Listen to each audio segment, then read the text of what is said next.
இப்ப என்ன பண்ண போறோம்? இதோ அவனை கூப்பிடு கேட்போம் ஐடியா. டேய் வாடா அன்பு. அவனே மியூசிக் போட்டு அவனே மியூசிக் காலையில பெருசா சீரியஸா விளக்கிட்டு பல்லு விளக்குனீங்களா?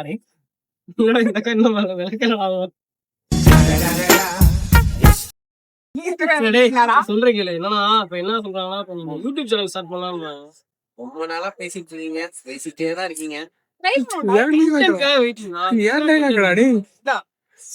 அவ்வளவு கண்டென்ட் இருக்கு, அதை விட்டு கண்டென்ட் வெயிட்டிங் என்ன சொல்ல கசின் சஜரோ சொல்றான். கசின் சஜரோ என்ன பண்ணுவோம்? சரி, ஒரு அம்மா மங்களகரமா வருது, அதுகிட்ட கேட்பான். யூடியூப் சேனல் ஒண்ணு ஆரம்பிச்சு பேசிட்டு இருந்தேன்.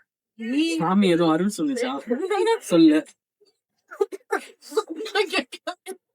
சிரிக்காம பேசுறதெல்லாம்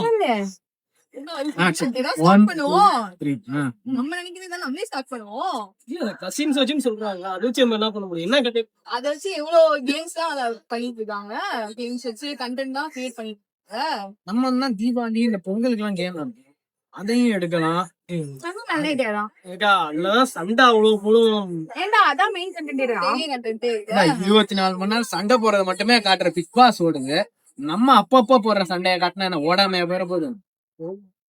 ஓடுதா? ஸ்டார்ட் பண்ணுவோம்டா. நாளைக்கே ஸ்டார்ட் பண்ணா நாளைக்கு என்னடா, இன்னைக்கு ஸ்டார்ட் பண்ணிடுவோம்டா. இப்பதான் எப்படி அது வந்து நினைச்சா ஸ்டார்ட் பண்ணலாம். கைய வைங்க, எல்லாம் கூடும்.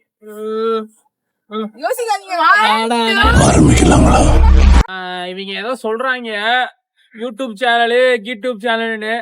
இங்க பாத்தீங்கன்னா தெருவுக்கு ஒரு 5-6 யூடியூப் சேனல் வச்சிருக்காங்க. இது என்ன புதுசா காட்ட போறாங்க? ஏதோ கசின்ஸுங்கிறாங்க. மிஞ்சி மிஞ்சி போனா 2 கமிட்டட் இருப்பாங்க, இல்ல 4 உருப்படாதவங்க இருப்பாங்க. ஆனா சண்டை காட்சி மட்டும் நிறைய இருக்கும்னு நினைக்கிறோம். இதுதான் இந்த சேனலோட கதையா இருக்கும். பாப்போம், பார்க்க தானே போறோம். ஆனா ஒண்ணு மட்டும் நல்லா புரிஞ்சுக்கோங்க, எப்பொருள் யார் யார் கேட்பினும் அப்பொருள் மெய்ப்பொருள் காண்பது தெரியுது. இவங்கெல்லாம் சொல்றாங்க, நம்பிட்டு இருக்காதீங்க. இது டீசென்ட், அதுதான் ப்ளூ டீசென்ட் மாறேன் நானு. பாத்துக்கோங்க. வீடியோ ஸ்பான்சர்ட் பை ப்ளூ சட்டை, ஸ்பான்சர்ட் பை கோவிந்த். நன்றி.